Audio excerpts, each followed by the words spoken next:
it easy. With fewer shoppers choosing checks over plastic or cash or crypto, Target says it is making changes at the cash register. Starting next Monday, Target will no longer accept paper checks as a form of payment in its brick-and-mortar stores because so few customers are still paying with them. Target is taking a cue from grocery stores Aldi and Whole Foods. The big picture, the Federal Reserve says that only about 12 billion checks were written in 2021, down from 20 billion 6 years before that. ABC's Jim Ryan. The federal government examining the role guns play in violent deaths. About 75,000 people died violent deaths in 2021, and new CDC data found that nearly 60% of these deaths involved a gun. The stats showed that 58% of the deaths were suicides, more than 31% were homicides.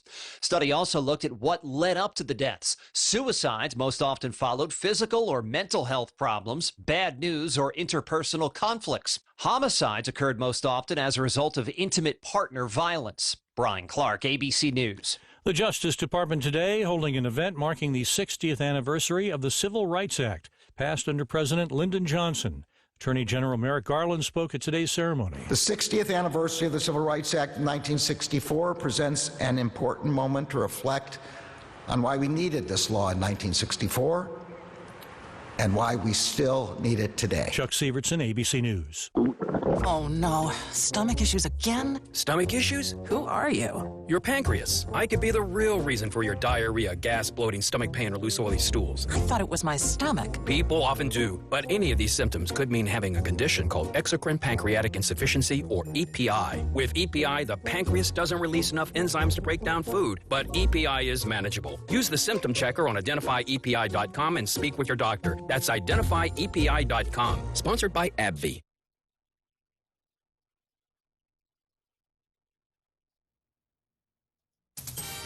News Talk 610 AM and 102.1 FM. KVNU.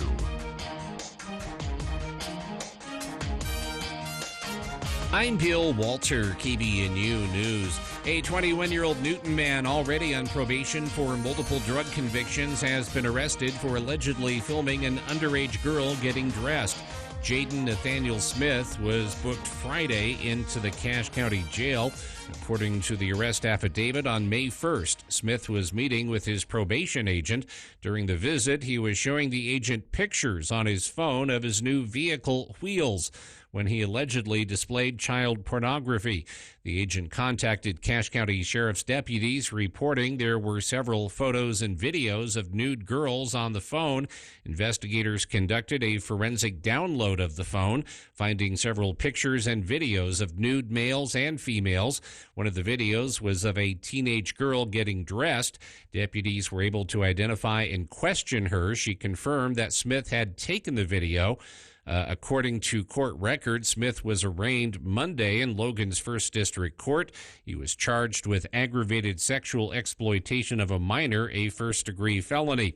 Judge Angela Fonsbeck ordered Smith to be held without bail and appear again in court July 15th. He could face up to life in prison if convicted. The identity of the pilot killed in a small plane crash in a remote part of Utah County has been released.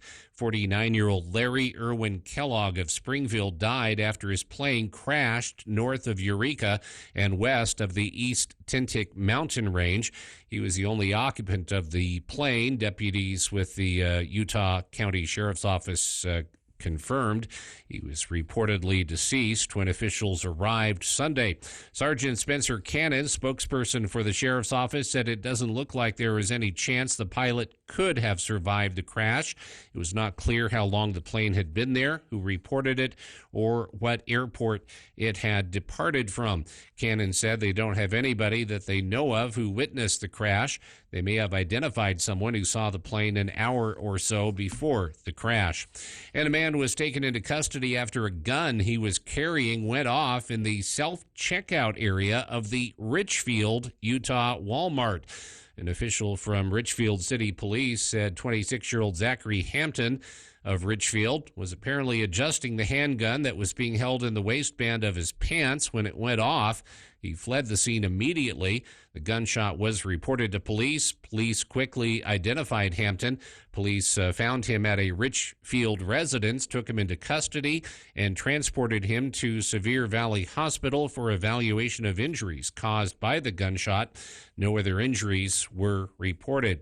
KBNU weather brought to you by the Duck Hunter. There are a lot of spammers and fake companies on social media trying to rip you off when it comes to air duct cleaning. The Duct Hunter, a Logan area company, would love to help with your air duct cleaning. Give them a call, 770-4813. Excessive heat warning in effect Wednesday through Saturday night.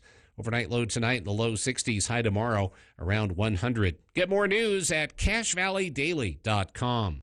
News Talk KVNU, 610 AM and 102.1 FM. Grasshopper and other pest problems? Here's Chad the lawn doctor with a solution. Grasshoppers are a problem again this year. It's been mentioned and written about in the news and by experts. Watch for the baby nymphs initially, and then as they develop to adults, they feed on vegetation both on the farms and in your gardens at home. Treatment is best early on, but can be treated at any time. Enjoy your summer nights, barbecues, and parties with our Yard Armor Pest Control Service that controls grasshoppers, mosquitoes, spiders, wasps, and other insects. Give us a call at 435-753-LAWN or find us at LawnDoctorCashValley.com. Who do you turn to if you want to change out your wood or pellet stove? Advanced Fireplace and Stove. They were voted the gold medalist for Best of Northern Utah for the 4th year in a row in the fireplace retrofit category. Be ready when the government's next wood and pellet replacement incentives pop up. Advanced Fireplace can help you navigate the paperwork. For more information, call Advanced Fireplace and Stove, 752-7272. Online at advancedfireplaceandstove.com. Cache Valley Ear, Nose, and Throat and the Allergy Clinic now have an office located inside the Miller Medical Building in Tremonton. Every Friday, Northern Utah's premier ear, nose, and throat medical physicians and staff will provide Box Elder County a better option to be seen. Cache Valley Ear, Nose, and Throat and the Allergy Clinic are now located in Tremonton. Save time, schedule your appointment today. Go to CacheValleyENT.com. That's CacheValleyENT.com for details. Most insurance products, including Select Med, are accepted. Hey Cache Valley, this is Tyson Savage at Truck Ranch in Logan. If you are looking for a quality pre-owned truck, I invite you in to see our amazing selection of trucks. Whether you are looking for a light-duty cruiser or a heavy-duty workhorse, we have several options to choose from.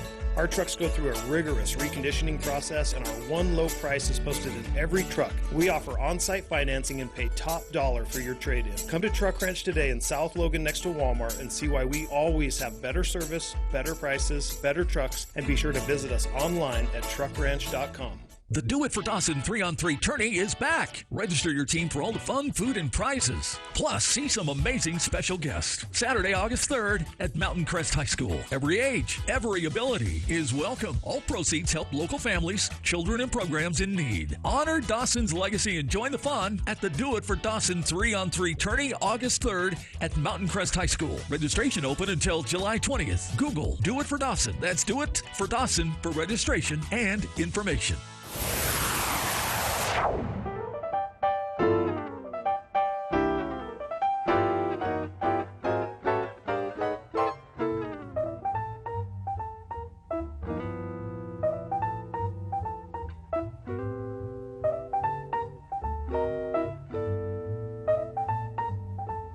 If you ever plan to motor west,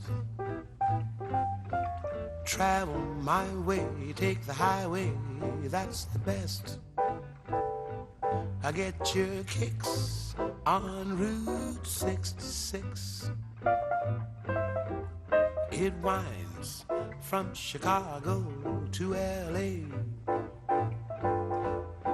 Welcome back to KVNU's For the People.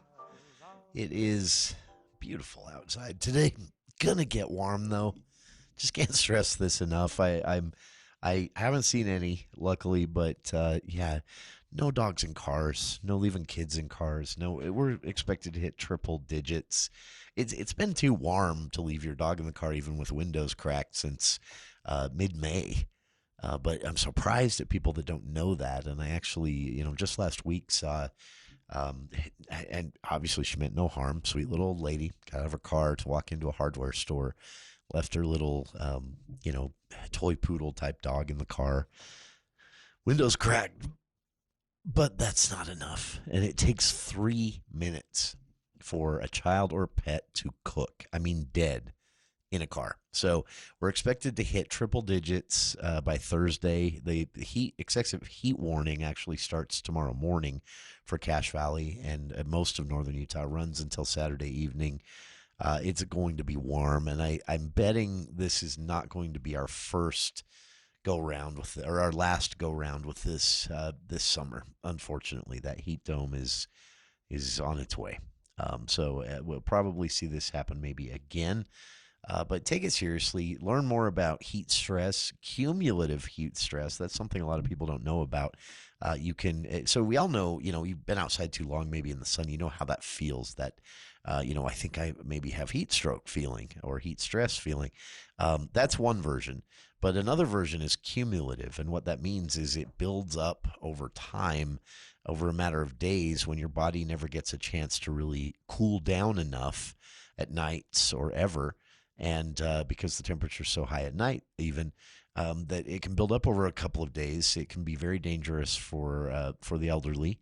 And so, yeah, it's a serious thing. So take it seriously and just stay out of it if you can. If you can't, or if you find yourself experiencing symptoms of heat stress, Bear River Health Department has a great website on what to do.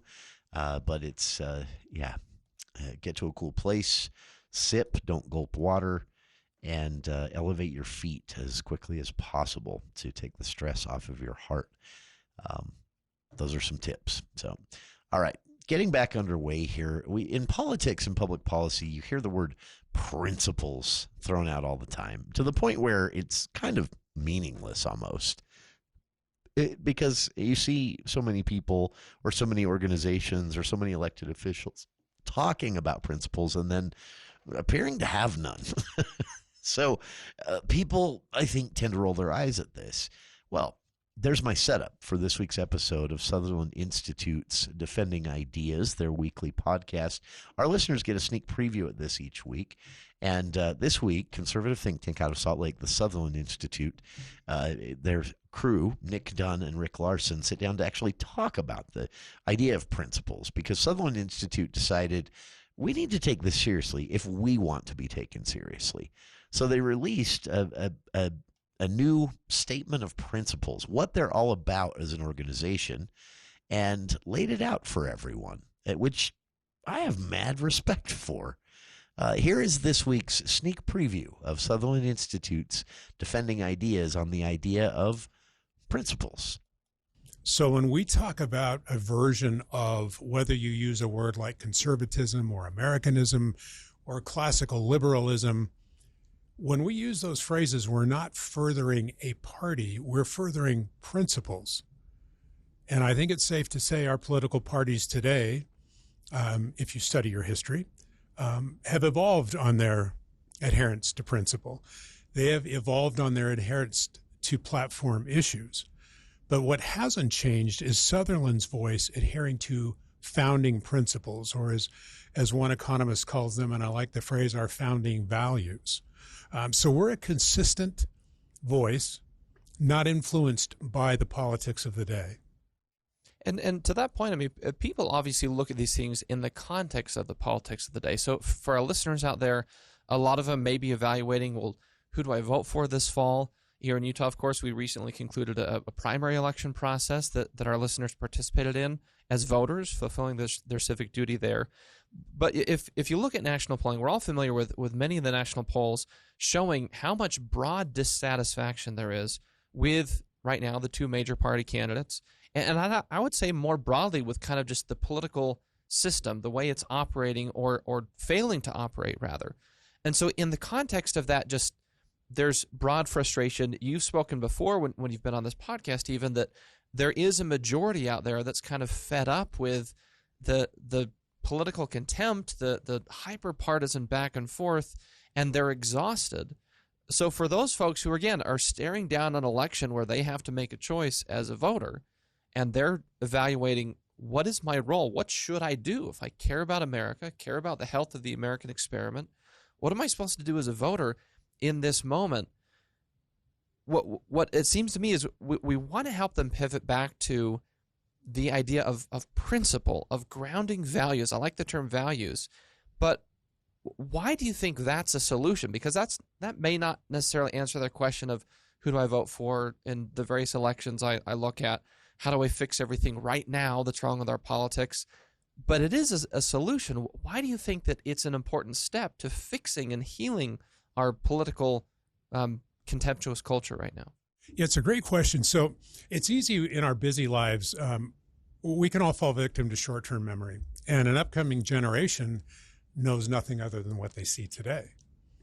So when we see contentious politics, I've heard so many people say, specific to this election, and this is about the only thing I'll say about this election, how did we get these two candidates again? People seem to be either lamenting that or cheering that. Whatever your position may be, if you're on the side of frustration, it's a really good moment to stop and ask yourself that question from a different perspective. How did we get these two candidates again? It didn't just happen. And to the extent that it did just happen, we abdicated a responsibility and allowed it to happen. This representative form of government that we are so blessed to live under is not the easiest form of government. If we step back and allow a government to happen to us, instead of take our active role in the government we have been warned that's exactly what we'll get. It will be imposed upon us. People do forget in moments of frustration, in moments of contempt, that elections matter, that their participation matters.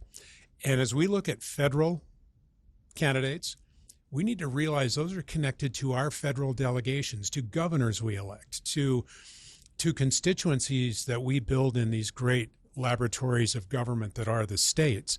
Those local decisions are reflected in national candidates. If we're unhappy with those candidates, we need to ask ourselves the question, how did we get here? How did that happen? What was my role in that? It's interesting that as people feel a separation from, again, where some feel that government is something that happens to them, it's easy to say this doesn't work anymore. They call for a revolution, sometimes a violent revolution. I'm a real believer those calling for violent revolution have not studied our original American Revolution enough. That is not the best choice. The best choice is to adhere to the principles of a framing of government, unlike anything the world has ever seen, that gives us the ability to achieve revolution without bloodshed, without violence. And if we lose grasp of those principles, well, then outrage might seem a viable alternative. But we have so many options within this structure of government, and we need to remind ourselves, we need to study those, particularly those, again, from an upcoming generation who only know what they see today. I urge them, I plead with them to spend a little time studying a history that they've been told is no longer accurate. I assure you, not every history book we've all grown up with is so inaccurate that you would not benefit from a greater understanding of representative government. So let's give people these principles that hopefully they can use. And I'm thinking this in terms of a listener out there who's very frustrated with the current political environment. I think it'd be hard-pressed to find an American who is not at all frustrated with politics today. Someone is going to say, oh, everything's great and wonderful. I want to talk to that person to understand them. But for folks who are just, they're fed up, they're tired, they're exhausted, they're frustrated, angry, whatever they're feeling in this moment, this document that Sutherland has produced, again, seems to me to be an aspirational call to remind folks what it really means to be an American, what it really means to love and respect and want to build up the American idea. And in this document, it highlights themes such as defending America's founding, those founding principles we talk about, strengthening our civic institutions. It also talks about preserving Utah as America's last great hope, hearkening back to a Reagan quote. There's a reference to our governor when he makes that comparison, and also promoting the three pillars of faith, family, and freedom. So giving that quick overview, I want to ask you to sort of give a voter your elevator pitch. And I love the analogy of you're actually in an elevator. If you got 30 seconds and a regular Utah voter out there says, hey, you're Rick Larson, you're president of Sutherland Institute. I'm really fed up with politics today. What can you give me that can help me figure out how to navigate this world that I'm in as a voter, how are these principles helpful? What's your elevator pitch of, here's what Sutherland believes, here's why you should believe it too, and here's how together we can help actually make a difference in this country? What do you say to that voter? Yeah, it's challenging. Elevator speeches are interesting and tend to change depending on who's in the elevator with you. But the basics, the very foundations of what Sutherland believes include this. We live today, still today, in the greatest nation on earth. And that's not nationalism speaking, and that's not arrogance speaking. We have been blessed. We have been given the framework, the architecture, unlike any other nation prior. It's interesting, if people would study their history, they would realize the Constitution that survives today in America, other countries have been through a dozen versions of their Constitution since we implemented ours, trying to get it right. There was a tremendous prescience, and those principles are not outdated by current occurrences. Many think that, I hear it referred to as an outdated document. It's not outdated. It's an opportunity to realize the brilliance of these principles applied in a new setting. So always a feeling of gratitude needs to precede whatever we do next. The next thing that Sutherland would remind people of is policy is not politics. Politics is the arena within we must play to achieve sound public policy. But one of the challenges we face today is we are seeing gridlock in our federal government precisely because it was designed to reach gridlock in points of extreme disagreement. So the answer to that could be a sweeping partisan switch one way or another, or it could be principled debate. Principled debate is where we seem to be falling down. Sutherland is an advocate for principled debate. Not as weakness, not as surrendering your side. We in Utah certainly have metrics that show us to be an unusually prosperous and functional state at a state government level, at community levels, at family levels. There are reasons for that, and it's not because everybody in Utah immediately abandons their principles if somebody disagrees with them. The reason for this kind of success and prosperity, even through very difficult times, is because Utahns more clearly share core values, and those can be included in debates and in conversations. And so rather than political warfare every time there's a disagreement, there is a tendency to try and agree with one another, to try and fall back to those things that matter, which, not by coincidence, are our pillars of faith, family, and free enterprise. That was this week's sneak preview of Sutherland Institute's Defending Ideas. You can listen to or watch the full hour-long episode each week at sutherlandinstitute.org. Our listeners get a little sneak peek. And this is an interesting one, kind of going meta, if you will, broad discussion about principles. But I really, really like a certain line that Rick Larson of the Sutherland Institute used there when he said, politics is not policy. And I think that, not to oversimplify our current dilemma, which by dilemma I mean looking around at all of politics and public policy, federal, state, and otherwise, and going, what is going on? That dilemma, I think, is caused by the fact that politics for too many elected officials has either superseded or in their own kind of messed up way of thinking has become policy. And that's not good. Check it out. Again, the full episode at sutherlandinstitute.org. Sneak peek for our listeners there of this week's episode of Sutherland Institute's Defending Ideas. And we'll be back with more of KVNU's For the People right after this.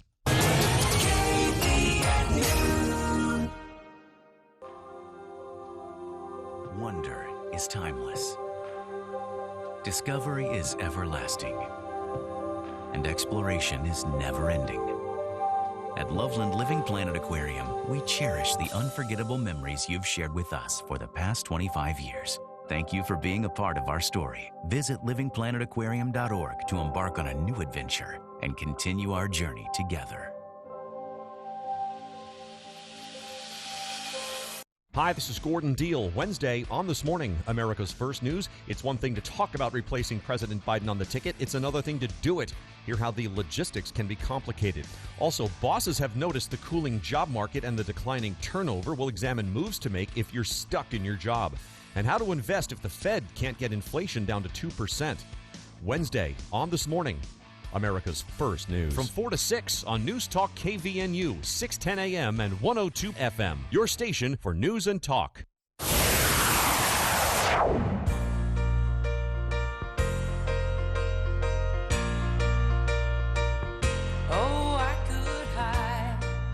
A couple of texts from listeners here coming in. If you'd like to join us, you're welcome to shoot us a message via Google Chat.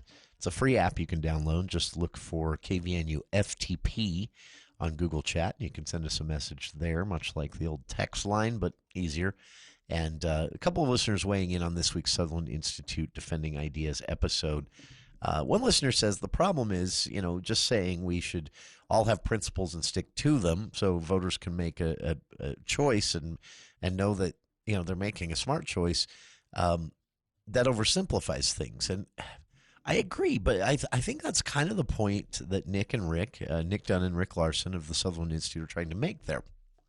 And obviously, they're coming at it from a conservative perspective, and maybe you out there listening are not, or maybe you're further right, or maybe you're further left, or whatever you might be ideology-wise out there. I think it holds true for everyone that one of the problems I think that voters have is that you're only exposed to a lot of candidates through marketing, ads, and campaign websites and social media accounts. Or, when it comes to local races, you can get out and meet the candidates. You can hear them in our interviews here on KVNU, and you get a feel for who this person is. And so, you develop a favorite in a primary, for example. But there's always this little voice, I think, in the back of most voters' heads these days because of having had this experience so many times where they're thinking, well, sure, that's how they're campaigning. What are they going to be like when they're in office? And so I think, what Nick and Rick are talking about here, boiling everything down to some sort of set of principles that are important to you as a voter or important to you when choosing a party to belong to or not, it does oversimplify things. But at the same time, it's like a great pre-filter. I have them. I do. I won't go into them here, but I have some absolute deal breakers. Some things that a candidate could do or an elected official could do that would be a deal breaker for me. And that is a nice way to filter out, 75% of the choices I have to make when filling out my ballot or something like that. So it does oversimplify things. But at the same time, I don't necessarily think it oversimplifies things in a bad way. There should be deal breakers for you. And again, back to one of my favorite things that Rick said during that episode you just heard a snippet of. He said, politics is not policy. And that's one of my biggest problems with our current political realm, the environment all this happens in, from presidential race to United States Senate race to the gubernatorial race to our county council races and more. And I'm not just blaming elected officials. They're mainly at fault. Elected officials, too many of them are confusing politics with policy. Or you could even say it this way. They're sacrificing good policy for politics. Their reelection concerns, the political wins of the day. When's the last time you saw anyone willing to buck their party? Or, from either party? Mitt Romney is one example, but even that was a couple of years ago. When is the last time you saw someone take a principled stand, even if, the majority they belong to in a state senate or state house didn't agree with them? Senator Daniel Thatcher does it all the time, and he's one of my heroes for doing it. Even though I disagree with him most of the time, I think it's cool that he's not afraid to do that. It makes me respect the guy. Those are like two examples out of hundreds of elected officials that I can point to. Those aren't good numbers. There should be way more of that, right? But the political incentives have sacrificed the policy. So I love that line from Rick there, that's one of the problems, that, it is what it is. That's the other thing I would add to this. You're going to be learning about candidates, casting ballots, and following the news in the environment that exists. You can wish for better things and even try to make change towards better things. That's great. And one day I hope we get away from whatever cancer has invaded our politics for the last, say, 20 years in this country. But until we do, you have to operate in the world that exists, right? Or you can just check out. And I don't think people should. Because if as the kids say online, if the normies check out, the not normies don't, and they get to decide things. So we need more regular people engaging. But I get it. It's hard to really have much faith in the system, in the elected officials. I saw a survey recently of young people, a big, huge survey. They surveyed about 500,000 teen to early 20s age kids over a 3-year period. And the conclusion of the survey is that this up-and-coming generation doesn't have a lot of faith that elected officials, those that are in power, or even the institutions with power, will really be able to solve any of the problems that are most important to them. Not because they don't think the problem is solvable. In the surveying, these young people basically said, we don't think anyone with power is just going to, we don't have faith they're going to do it. If the incentives aren't right, that's pretty, that's stark. To think of an entire generation coming up that has zero faith in elected officials, in institutions, in churches, in schools, in anybody to actually tackle some of the problems that they list as the high priorities, things that they worry about the most. Yeah, that's a bad state of affairs. So thanks again. You can watch the entire episode or listen to the entire episode of Defending Ideas at SutherlandInstitute.org. Thanks again to Nick and crew for sending that along, a sneak peek for our listeners each week. And we'll be back with more of KVNU's For the People. What the governor had to say in the final stop of his National Governors Association nationwide Disagree Better tour. Well, he highlighted some voices of Utahns on a national stage. We've got the audio after the news with KVNU's Bill Walter.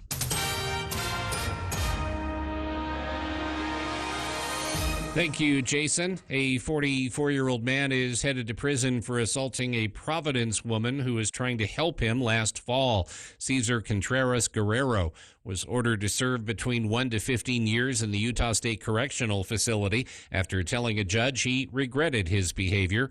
Contreras Guerrero was sentenced Monday in Logan's 1st District Court. He previously accepted a plea deal, pleading guilty to aggravated assault resulting in serious bodily injury, a second-degree felony, and kidnapping amended to a third-degree felony. According to prosecutors, Cache County Sheriff's deputies received a call from a 65-year-old woman on November 18th last year. She explained how she had allowed Contreras Guerrero to stay at her apartment after learning he did not have a place to live. The woman said he was doing construction work nearby, and she intended to only have him stay 2 nights, but it turned into more than a month. On the night she called deputies, the woman said Contreras Guerrero had been consuming alcohol and smoking marijuana. He began accusing her of drinking some of his alcohol and became enraged. The woman said Contreras Guerrero confronted her in her bedroom and began striking her, kicking her in the leg and punching her in the mouth. He then pushed her backwards onto her bed and began strangling her, causing her to lose consciousness several times. The assault lasted around 5 minutes, according to deputies' reports. Judge Angela Fonsbeck said the claim that Contreras Guerrero said that he could not remember the night of the crime did not negate the serious nature of the case. She called his actions heinous and intolerable in our community. A man died after crashing on an ATV in Utah County southeast of Spanish Fork. 53-year-old Clifford Ralph Hawkinson of Kaysville was riding an ATV when he crashed and seriously injured himself on Saturday. CPR was underway on Hawkinson when the Utah County Sheriff's Office, Utah County Search and Rescue, Spanish Fork emergency crews, and Air Methods Corps helicopter responded. He was flown to a hospital, but ultimately Hawkinson succumbed to his injuries. KVNU weather brought to you by Logan Extermination. Summer heat is wrecking your lawn. Bill bugs are hatching. Call Logan Extermination for a full exterior spray. They will solve your bug problem. 752-8450. Excessive heat warning Wednesday through Saturday, with very hot temperatures. Low tonight, overnight in the low 60s, and then tomorrow about 100, about 103 on Thursday. Get more news at CashValleyDaily.com.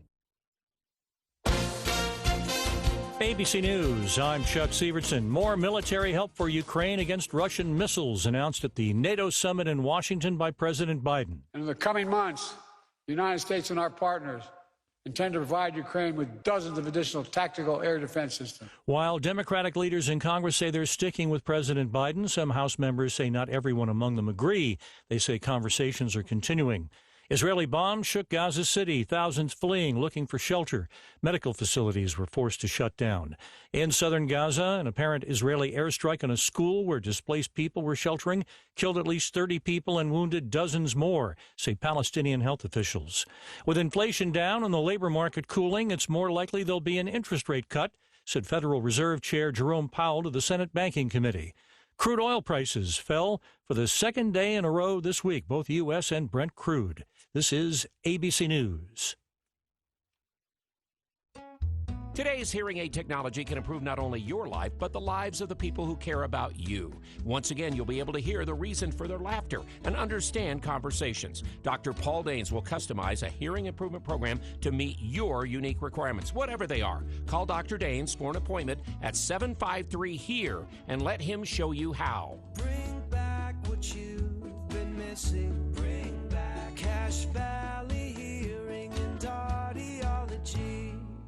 Metal roofing lasts 3 times longer than shingles, so naturally, you would assume it would be quite a bit more expensive as well. Well, that isn't the case. The cost similarities between asphalt shingles and metal roofing are quite similar. However, the benefits of a metal roof far exceed that of a shingled roof. Palmer's Metal Mart manufactures high-quality metal panels for roofs and walls at amazing prices. Since you buy direct from the manufacturer, you save more money. Metal roofing is an investment that pays off time and time again. Don't settle, choose metal. Right now, save 15% on stock metal panels and 10% on our steel board and batten siding panels. Amazing look for any project. Come to Palmer's Metal Mart today and see how you can save on metal roofing and siding. Also, Palmer's Metal Mart now offers steel building kits, 100% steel structure. Ask a sales associate for details and our amazing introductory sale on steel buildings. Palmer's Metal Mart, your metal roofing source. This is Brent Wallace with Cache Valley Bank, and we are celebrating our pioneers and their contribution to our state. Join us as we celebrate the days of 47 with our promotion. From now until July 31st, you can receive a 4.79 annual percentage yield on a 12-month CD or a 4.25 annual percentage yield on an 1847-day certificate of deposit. Come visit us or give us a call to learn more and be part of the celebration. Cache Valley Bank, mountains await. Member FDIC, no minimum balance required. Early withdrawal penalty may apply. Wednesday edition, Clay Travis, Buck Sexton show. As the pressure builds on Biden, is Biden going to be able to withstand all the demands that he withdraw? We'll discuss all that. Also, Trump's decision on the vice president inches closer and closer. What choice is he going to make there as we get ready for the RNC in Milwaukee? All that and more, Wednesday edition, Clay and Buck. 10 to 1 on News Talk KVNU, 102 FM and 610 AM.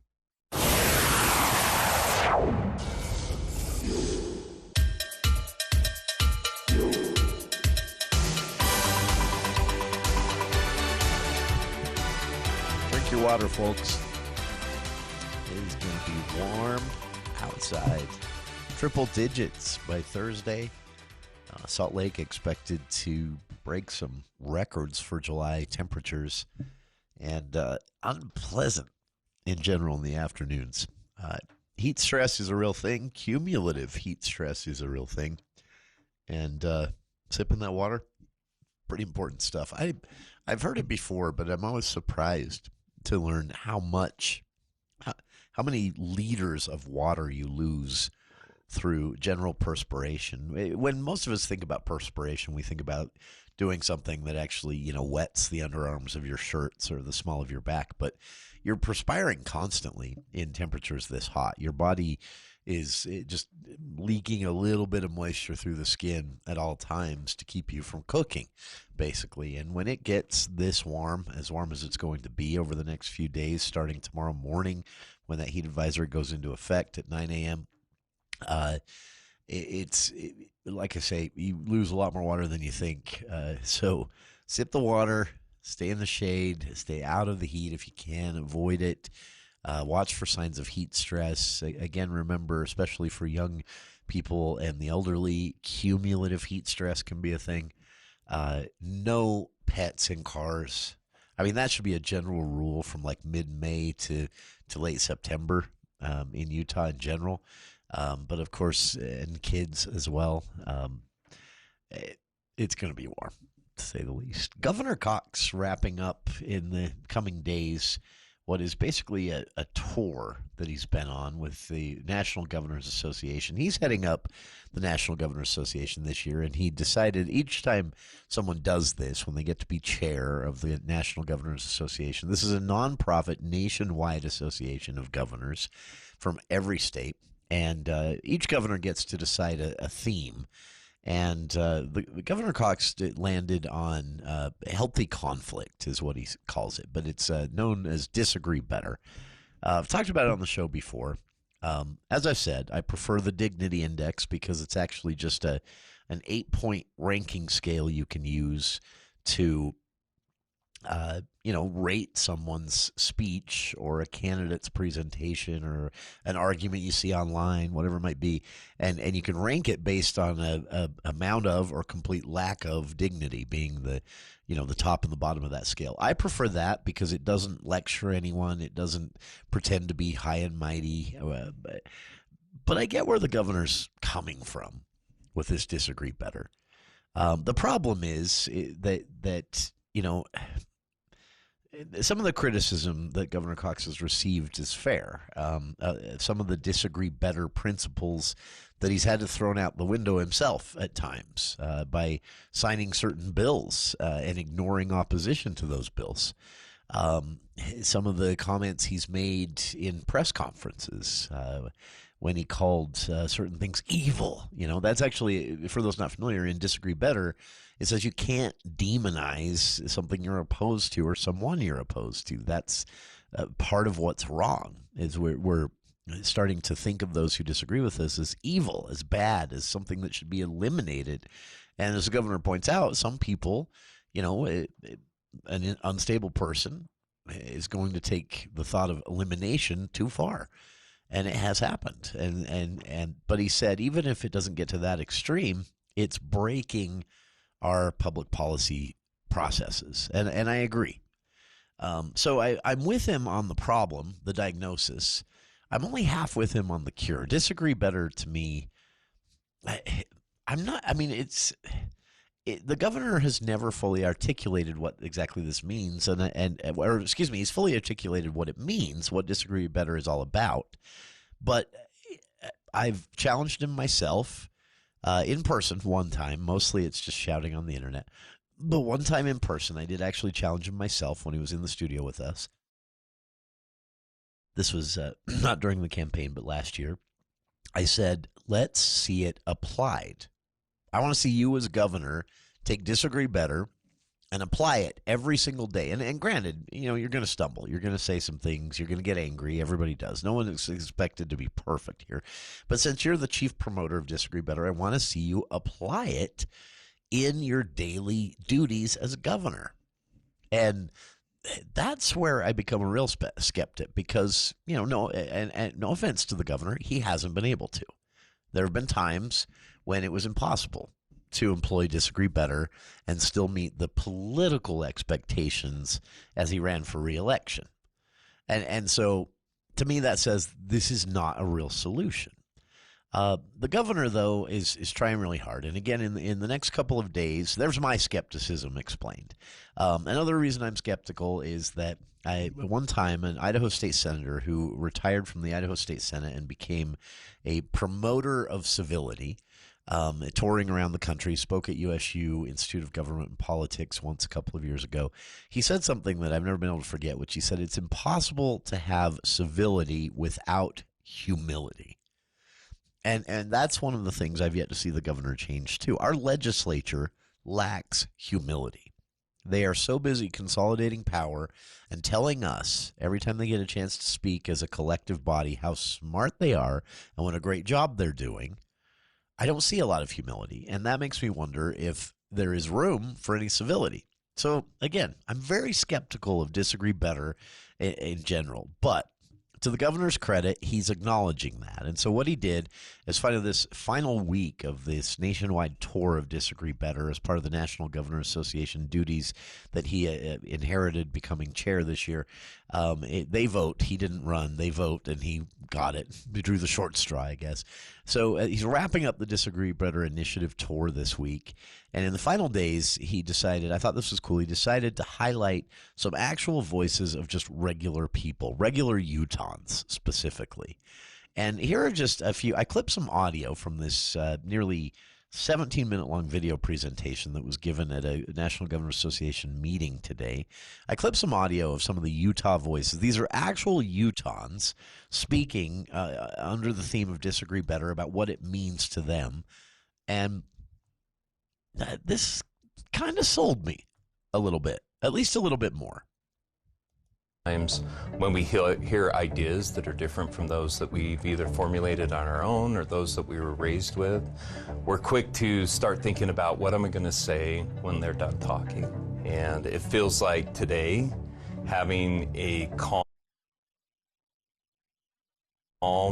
and logical conversation around tough subjects rarely exists. Most of the time we end up going at one another, super judgmental, and it feels like America is just on edge right now about everything that comes up, and it's so emotionally charged. It's really difficult for us to solve problems when nobody's willing to listen to the other side. My personal opinion is we have all grown up in different situations, and we all come from different backgrounds, and we all have a different view on the world. Until we learn how to disagree with one another and then negotiate to an outcome that's going to benefit the majority of society, we're just going to wallow in indecision. Going into the conversation saying it's going to come out and I'm going to win, it never works. Going into the conversation and saying I'm going to find what's going to be best for this partnership, that's the way you approach it. And then you find what you're willing to negotiate on, what they're willing to negotiate on, and find a good medium, a good common ground between the two of you. That was Utah's Sean Christensen. Again, these are the clips of the video that Governor Cox unveiled today at a National Governor Association meeting where he highlighted voices of Utahns. And as I said, I've been really skeptical about this, but these quotes from just random Utahns that volunteered to send these in to the governor in this video, it made it make more sense to me. It got me a little more on board. I'm still skeptical, still kind of only 1 foot here, but a little more on board with this initiative. Here's another Utahn included in the governor's presentation today. I think that when people are not afraid, they're not afraid of listening to something that might change their mind. The saying that great minds discuss ideas, average minds discuss events, small minds discuss people. Every year that I live, I'm more convinced of the truthfulness of that in every aspect of my life. My relationship with my husband, my relationship with coworkers, with my children even. I so appreciate examples of people that zoom out and do talk about ideas, that do talk about what works. I think the tendency right now is to demonize groups or individuals that are different than you. Empathy is what is missing when you listen and expose yourself to the experiences of others 100% of the time. You have a better understanding of who that person is, and you realize they're not some monster that's out to get you. They're just a person that is trying to get by and has their own ideas about solutions and right and wrong. Together we can disagree better. That was Deborah Stillman, who contributed to the governor's video presentation today. And again, these clips of that I've stolen here from the governor's video of Utahns talking about why they got on board with Disagree Better. It's the first time that I've been kind of open to it as something worth pursuing. I'm still not fully on board. I'm so skeptical of these things because, again, as I've said, it seems like the chief promoters can never actually apply them themselves. And the governor has struggled with that. But these clips of Utahns talking about why they got on board with Disagree Better, probably the closest I've come to being sold. Here's a final clip from the governor's video today. This is a Utahn named Steve Nilsson. We have created a culture of tribalism, and if you don't agree with me, you're my enemy. And so we no longer can just communicate. It doesn't have to be winners and losers. Like, it's okay to just have discussions about ideas, and I think if we can do that, then the overall outcome ends up being better.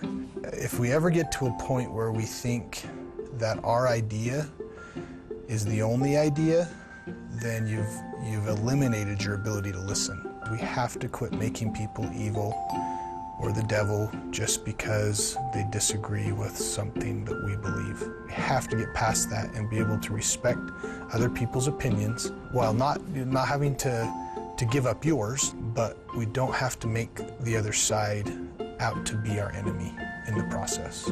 Together, we can disagree better. Again, that was just a few clips from the governor's full video presentation today at the National Governors Association meeting. The Disagree Better campaign tour, for lack of a better word, whatever you want to call it, continues until this weekend. Every chair of the National Governors Association gets an opportunity to do something like this, to pick a theme and do like a year-long thing with it, and this is what the governor chose. He wraps it up this week. There'll be a big event, I think, on Saturday or maybe Friday night here in Utah. I'll double-check that and get details on our Facebook page. But this was the video he presented to other governors today at this meeting.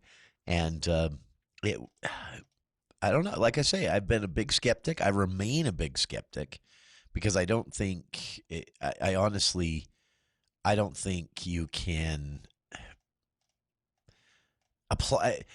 Oftentimes, the chief promoters of these calls for civility have difficulty applying the rules themselves.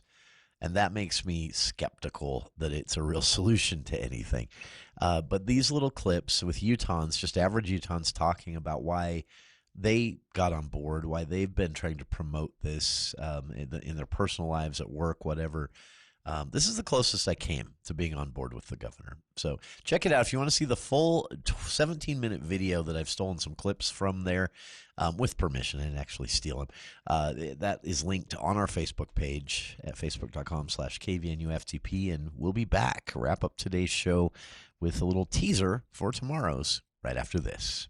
News Talk 610 AM 102.1 FM KVNU. Question: what do high-stakes gambling, a bunch of philosophical felines, tap-dancing gangsters, a blood-sucking plant, and a Puccini opera have in common? They're all blockbusters playing on stage in Logan this summer. And I said to myself, sit down, you're rocking the boat. Utah Festival presents Guys and Dolls, Cats, Anything Goes, Little Shop of Horrors, and Gianni Schicchi with Buoso's Ghost. Buy your tickets at utahfestival.org, utahfestival.org. I'm Larry Gelwix, the getaway guru for Morris, Columbus Travel and Norwegian Cruise Line, with the biggest cruise promotion of the year, including free open bar, free Wi-Fi, free excursions, free specialty dining, and on select cruises, the third and fourth person sail absolutely free. You just pay the taxes. And for the best travel deals on the planet, give us a call at Morris Columbus Travel. Come on and get away, Morris Columbus. Hey, Dad, your prescription will be ready in just a minute. Hey, Dad, your laundry will be ready in just a minute. Dad, your lunch will be ready in just a minute. Hey, honey, Why don't you take a minute? When you help care for a loved one, you give them as much time as you can, making sure they're safe and comfortable. But it's just as important that you take some time for yourself. At AARP, we can help with information and useful tips on how you can maintain a healthy life balance, care for your own physical and mental well-being, and manage the challenges of caring for a loved one. Because the better care you take of yourself, the better care you can provide for your loved one. Thanks, Dad. Thank you. You're there for them. We're here for you. Find free care guides to support you and your loved one at aarp.org/caregiving. That's aarp.org/caregiving. A public service announcement brought to you by AARP and the Ad Council. The Above and Beyond Salute. Is this David Wood? It sure is. Somebody told us about how, in addition to being the mayor for over 20 years, you're a farmer, you're taking care of the dog licensing, you'd handle all the mosquitoes. Man, is there anything you don't do? Well, I handle the water and the roads, too, so I don't know if I'm a hero or not. I just like serving the people and just doing what I can to make our town better. Well, I've got a gift card for you to Firehouse Subs. Maybe take the family out since they don't see you very often, it sounds like. The Above and Beyond Salute on News Talk KVNU.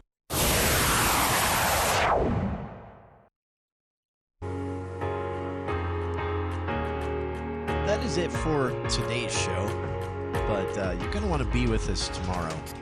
A couple of things we have planned on the show tomorrow. The state legislature, specifically legislative leadership today, picked a fight with the Rocky Mountain Power. This is a strange little back and forth that's happening since the legislature tried to take over the coal-fired power plant and manage it themselves after Rocky Mountain Power said they were going to retire it soon. Rocky Mountain Power is fired back by saying, all right, rates in Utah are going up 30%. The legislature today took the fight further. We'll break it down for you what it might mean tomorrow. And from the Full Court Press, Eric and Jason joining us. We'll talk about the latest on the firing of USU's football coach, the appeals that he and two others have mounted against the university, and what might happen next. That's tomorrow on For the People. Dave Ramsey is next here on KVNU Local.